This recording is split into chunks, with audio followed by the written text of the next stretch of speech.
Hello friends, आप सभी का स्वागत है डीके इंस्टीट्यूशन में। तो आज मैं आपको टेंस बताने जा रही हूँ। टेंस टेंस का मतलब होता है काल। टेंस को 3 भाग में बांटा गया है। प्रेजेंट टेंस, प्रेजेंट टेंस का मतलब होता है वर्तमान काल, और दूसरा होता है पास्ट टेंस।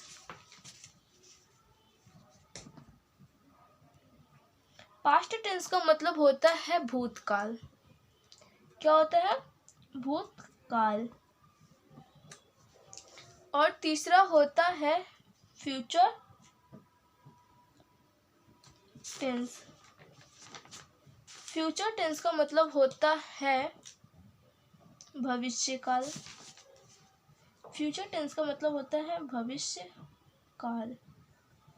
प्रेजेंट टेंस में मतलब जो अभी हो रहा हो, और पास्ट टेंस में जो भूतकाल यानी जो बीत गया हो, और फ्यूचर टेंस का मतलब जो होने वाला हो, जिसे हम लोग सोचते हैं।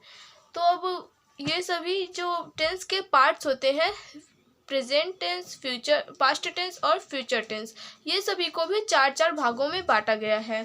तो जैसे प्रेजेंट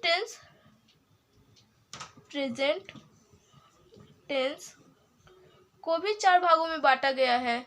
तो पहला उसका नंबर है, पहला जो भाग है उससे हम बोलते हैं प्रेजेंट इंडेफिनिट टेंस। इसका कोई अर्थ नहीं होता क्योंकि यह नाम ही है। और इसका सेकंड होता है प्रेजेंट कॉन्टिन्यूअस टेंस। और इसका थर्ड होता है पार्ट प्रेजेंट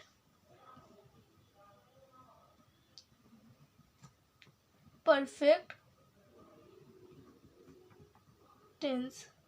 और इसका जो लास्ट पार्ट होता है उसका नाम है प्रेजेंट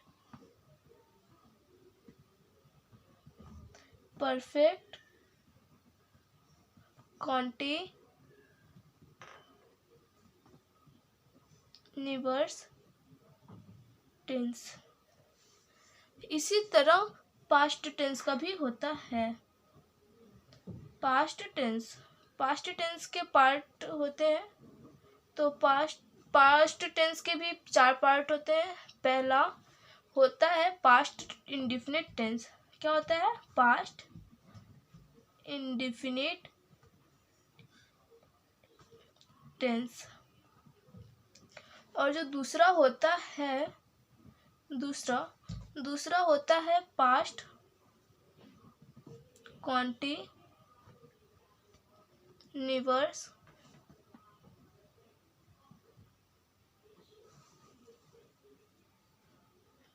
टेंस। जो तीसरा होता है पास्ट परफेक्ट टेंस। जो चौथा होता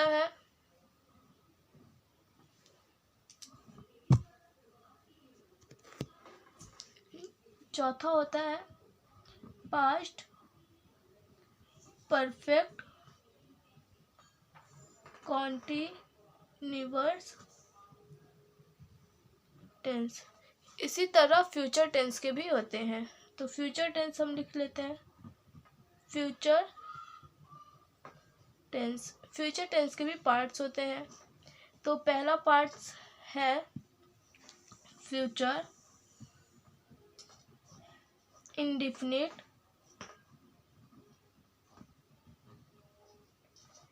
टेंस, और दूसरा होता है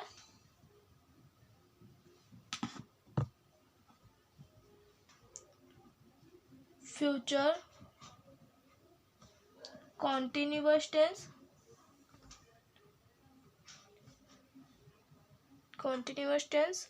जो तीसरा होता है, तीसरा में होता है फ्यूचर परफेक्ट टेंस। जो लास्ट है इसका, फ्यूचर टेंस का लास्ट पार्ट है, वो होता है फ्यूचर परफेक्ट कॉन्टिन्यूअस टेंस।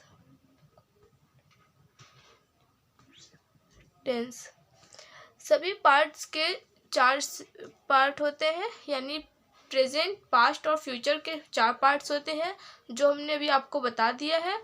और सभी पार्ट्स के एक ही जैसे होते हैं, बस उसमें प्रेजेंट टेंस में प्रेजेंट लग जाता है, पास्ट टेंस में पास्ट लग जाता है और फ्यूचर टेंस में फ्यूचर लग जाता है। जैसे हो गया present indefinite tense, past indefinite tense, future indefinite tense. जो समझ ना आए तो कमेंट जरूर कीजिएगा। इसी तरह ये सभी चारों पार्ट्स के 4 पार्ट्स होते हैं। जैसे प्रेजेंट इंडेफिनिट टेंस, ये जो प्रेजेंट इंडेफिनिट टेंस है इसके भी 4 पार्ट्स हैं। कौन कौन से, हाँ अभी बता रहे हैं आपको। पहला, इसके भी 4 ही पार्ट्स हैं कि कम पार्ट्स हो, सभी के 4 पार्ट्स होते हैं। तो पहला है अफर्मेटिव सेंटेंस। क्या है? अफर्मेटिव सेंटेंस, जिससे हम लोग कहते हैं नकारात्मक वाक्य। और जो इसका सेकंड पार्ट है, इससे नेगेटिव सेंटेंस,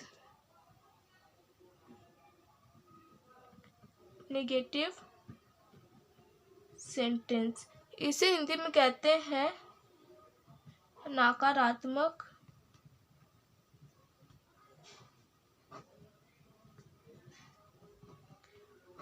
इसे साधारण कहते हैं, साधारण वाक्य, साधारण वाक्य। और जो थर्ड होता है इसे इंटेरोगेटिव सेंटेंस कहते हैं, इंट्रोगेटिव सेंटेंस, ठीक है। ये सभी में ऐसे लिख जाएंगे, इंट्रोगेटिव सेंटेंस। इसे हिंदी में कहते हैं प्रश्नवाचक वाक्य। और जो लास्ट होता है, लास्ट को कहते हैं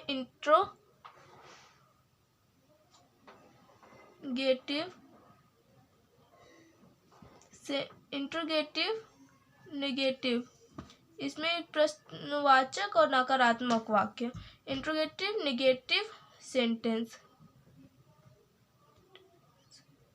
सेंटेंसेस। इसे हिंदी में भी कहते हैं नकारात्मक।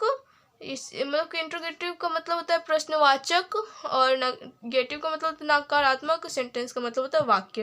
तो नकारात्मक प्रश्नवाचक वाक्य, ठीक है। तो ये जो है अफर्मेटिव, नेगेटिव, इंट्रोगेटिव और इंट्रोगेटिव नेगेटिव, ये सब फर्स्ट वाले के प्रेजेंट इंडेफिनिट टेंस के पार्ट्स हैं।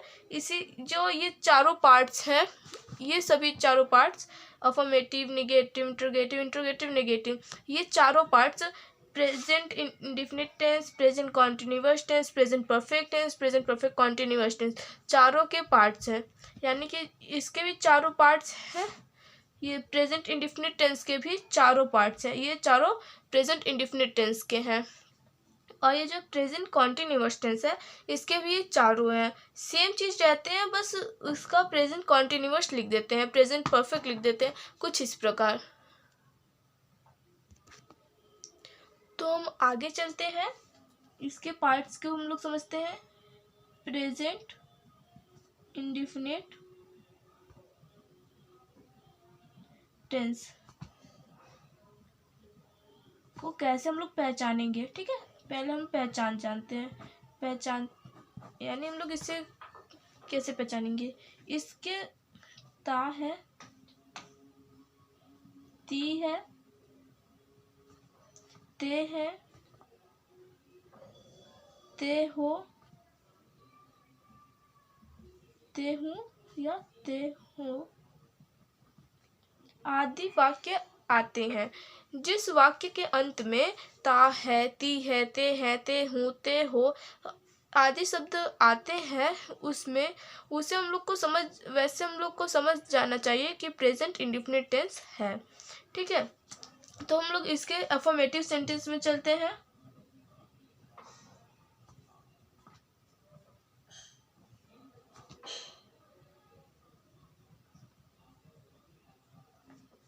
अफर्मेटिव सेंटेंस का मतलब होता है साधारण वाक्य।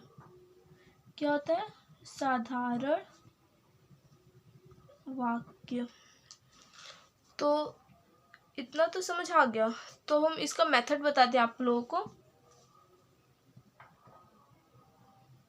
इसका मेथड यानी कि जो जब हम लोग ट्रांसलेट करेंगे तो ट्रांसलेट करने के लिए तरीका होता है, तो इससे हम अभी आपको बता रहे हैं। Subject plus verb plus S या ईएस प्लस ऑब्जेक्ट, ये हमारा मेथड होता है। तो हम ये भी बता दें एस या ईएस किस में लगता है। ठीक है, किस में कहाँ पे एस लगता है या कहाँ पे ई लगता है, ई एस लगता है। तो जहाँ पे यानी कि S H C H double S S X Z O हो, जिस वाक्य के अंत में हो। ठीक है, जिस क्रिया के अंत में हो। ठीक है, क्या हो? S H C H double S S X Z O हो, उसमें ई एस लगाते हैं। क्या लगाते हैं? ई एस लगाते हैं। ठीक है, तो अब दूसरा, अब एस किस में लगाते हैं? यानी जो इसके अतिरिक्त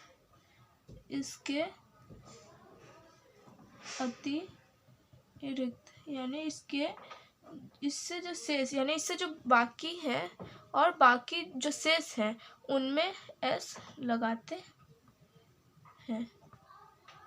इसमें एस लगाते हैं। जैसे इसमें का जैसे हो गया गो, वॉस आदि। ठीक है, अब इसका जैसे हो गया किसमें एस लगाते हैं। जैसे हो गया रीड में एस लगाएंगे तो रीड्स हो जाएगा। प्ले में एस लगाएंगे प्लेस हो जाएगा। इट में एस लगाएंगे तो इट्स हो जाएगा। जंप में एस लगाएंगे तो जंप्स हो जाएगा। ठीक है, इसीलिए एक्सेट्रा ETC ऐसे बहुत सारे वाक्य होते हैं। अब किस में हम एस लगाते हैं और किस में नहीं लगाते हैं, तो अभी तुम ये बता दिए। अब हम ये भी बताएंगे कि एस या ES किस में बिल्कुल भी नहीं लगता है। जैसे I V, ये होते हैं हमारे फर्स्ट पर्सन। इसमें ये हमारे कौन से पर्सन होते हैं? फर्स्ट पर्सन होते हैं। फर्स्ट पर्सन में हमारा ना एस लगता है और ना ही ES लगता है, यानी एस या ES नथिंग, यानी कुछ भी नहीं लगता है। ये हमारे फर्स्ट पर्सन में आते हैं। और जो सेकंड पर्सन में आते हैं, ही, सी, इट, नेम, ये सब हमारे सेकंड पर्सन होते हैं। सेकंड पर्सन होते हैं कौन से? Second person. सेकंड पर्सन में हम एस या फिर ES लगाते हैं। क्या करते हैं? लगाते हैं एस या फिर ES लगाते हैं। और जो हमारे थर्ड पर्सन में आते हैं, जैसे YU होगा, YOU, यू, दे, चिल्ड्रेन, ये सब हमारे थर्ड पर्सन में आते हैं। कौन से पर्सन में? Third person. ऐसे थर्ड पर्सन सिर्फ 3 होते हैं, फर्स्ट, सेकंड एंड थर्ड। ये सभी में एस या ES नथिंग, इसमें भी कुछ नहीं लगता है। इसमें भी कुछ भी नहीं लगता है। ठीक है, अब हम आपको यह बता रहे हैं कि I V U दे, ही, सी, ये सभी के साथ अपने के लिए क्या लगता है? जैसे कि मैं अपना काम ठीक से करता हूँ, तो मैं अपना, अपना के लिए इसमें इंग्लिश क्या लिखेंगे? अपना के लिए लिखेंगे माई, वी के साथ आवर, यू के साथ योर, यू के साथ योर, दे के साथ देन, ही के साथ हिज, सी के साथ हर। समझ आ रहा है? समझ ना आए तो कमेंट जरूर कीजिएगा। जब इतना हो गया तो आपको ट्रांसलेशन बताते हैं कैसे करते हैं। पहला, मैं अपना काम ठीक से करता हूँ। अब उसका जो हमें इसे ट्रांसलेट करना है।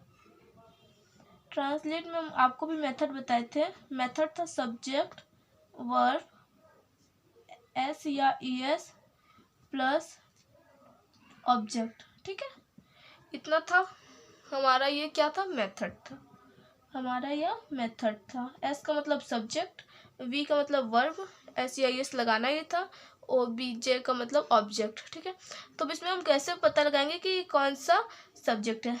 तो ये जो है मैं है हमारा सब्जेक्ट। ठीक है, सब्जेक्ट। और जो वर्ब क्या है हमारा? कर्ता। वर्ब क्या है हमारा? कर्ता। और ये जो अपना काम ठीक से, यह हमारा हो गया ऑब्जेक्ट। क्या हो गया? हमारा ऑब्जेक्ट। तो ऑब्जेक्ट, तो अब हम कैसे बताएं कि इसमें क्या लगेगा? और देखिए, जब हमेशा एस या ES कैसे लगता है? एस या ES हमेशा सब्जेक्ट के अनुसार ही लगता है। तो सब्जेक्ट क्या है? आई, यानी मैं का इंग्लिश होता है आई। ठीक है, आई। फिर है वर्ब का इंग्लिश होता है डू। अब इसमें एस लगेगा या ES? बताइए। कुछ भी नहीं लगेगा, क्योंकि ये आई जो है हमारा फर्स्ट पर्सन में आता है, और आई में ना एस लगता है और ना एस लगता है, तो इसीलिए आई डू। अब अपना काम, अपना के लिए अभी क्या बताई थी इंग्लिश? आई के साथ माई। ठीक है, तो आई डू माई, काम का वर्क, ठीक से होता है प्रॉपरली,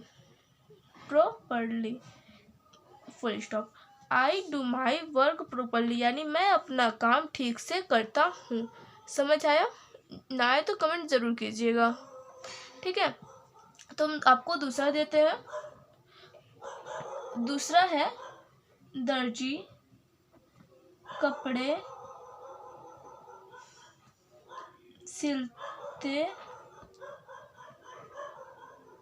सिलता है। तो अब इसे हम लोग ट्रांसलेट करेंगे, और हमारे ट्रांसलेट करने के पहले आप लोग वीडियो रोक कर एक बार कोशिश कीजिएगा और फिर मिलाइएगा। तो दर्जी का इंग्लिश होता है द टेलर। क्या? दर्जी क्या है हमारा? सब्जेक्ट। दर्जी क्या है? हमारा सब्जेक्ट। और जो सिलता क्या है हमारा? ये सिलता हो गया हमारा, इसमें यहाँ पास वर्ब लिखा रहेगा, यहाँ पे सिलता हमारा क्या है? वर्ब। ठीक है, अब जो कपड़े हैं, कपड़े हमारा क्या है? ऑब्जेक्ट। कपड़े क्या है हमारे? ओ, यानी कि ऑब्जेक्ट। ठीक है, तो पहले सब्जेक्ट होता है, हम लोग मेथड बताए थे हम आपको। तो पहले सब्जेक्ट यानी द टेलर। अब वर्ब क्या है हमारा? सिलता, यानी सिलता को इंग्लिश बोलते हैं सिव, CEW। अब ये बताओ कि एस लगेगा या ES? तो हम बता दें यहाँ पे एस लगेगा, क्योंकि नेम हमारा होता है सेकेंड पर्सन। अब सेकेंड पर्सन में एस या ES लगता है, तो नेम के साथ एस लगेगा। ठीक है, तो द टेलर सिव्स क्लॉथ। कपड़े का क्या होता है? English cloth. यहाँ पे कपड़े लिखा है, तो ये मत सोचिएगा कि एस लगा देगा। एस लगाएंगे तो आपका सेंटेंस गलत हो जाएगा। The tailor sews cloth. ठीक है, हम आपको एक और बताते हैं। तीसरा, मैं स्नान करने जाता हूँ। इसे ट्रांसलेट करते हैं। मैं का इंग्लिश होता है, मैं का इंग्लिश पहले मैं क्या हूँ, मैं सब्जेक्ट। जाता, जाता क्या है, वर्ब। स्नान करने होता है ऑब्जेक्ट। तो मैं का इंग्लिश होता है आई। इसके साथ एस लगेगा या ई एस लगेगा, कुछ भी नहीं लगेगा, क्योंकि यह फर्स्ट पर्सन में आता है। तो मैं, जाना का क्या होता है, जाता का गो के साथ हमेशा टू का प्रयोग होता है। आई गो टू स्नान का होता है बाथ, यानी आई गो टू बाथ। ठीक है, समझ आ रहे हैं ना। अब जो तीसरा है, चौथा हमारा है वे क्रिकेट खेलते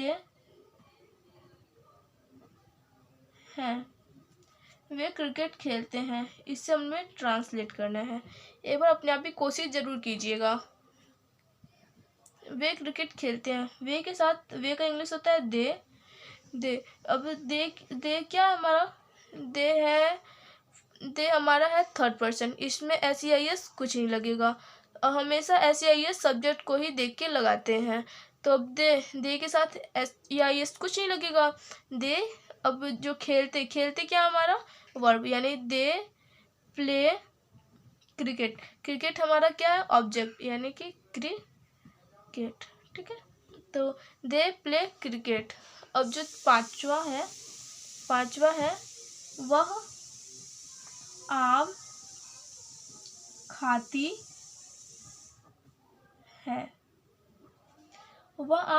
है। इसे हम ट्रांसलेट कर रहे हैं। ठीक है, तो आप ट्रांसलेट जब हम कर रहे हैं तो आप भी कोशिश जरूर कीजिएगा, आप भी कर लेंगे। वह खाती, अच्छा आपको ये कैसे पता चलेगा कि वो स्त्री है या पुल्लिंग है। तो देखिए, खाती यानी कि लड़की है। ठीक है, और खाता होता है तो यहाँ पे लड़का होता है। अब लड़की है तो लड़की के लिए वह का इंग्लिश होता है सी। अब सी के साथ एस लगेगा या ई एस, वो तो आप जाने, हम ही बता दे रहे हैं। सी, खाना का इंग्लिश क्या होता है, इट। ठीक है, हमने आपको बताया था ऑप्शन एग्जाम्पल में ही इट में क्या जोड़ते हैं, एस, यानी कि सी इट्स, आम को इंग्लिश में कहते हैं मैंगो।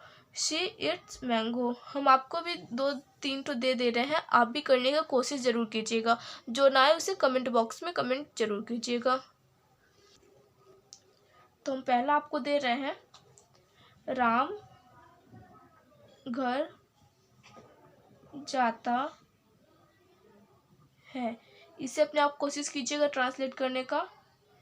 इसमें दूसरा हम दे रहे हैं आपको, सोहन किताब पढ़ता है। एक और लास्ट दे रहे हैं आप लोगों को, 3 तो जरूर आप लोग करने की कोशिश कीजिएगा। तुम झूठ बोलते हो। यह सब अपने आप कोशिश जरूर कीजिएगा। तो आज के लिए इतना ही काफ़ी है। तो बाय। आप लोग जरूर कमेंट कीजिएगा जो समझ में ना आए तो। Okay, thanks. Share, like and comment जरूर कीजिएगा।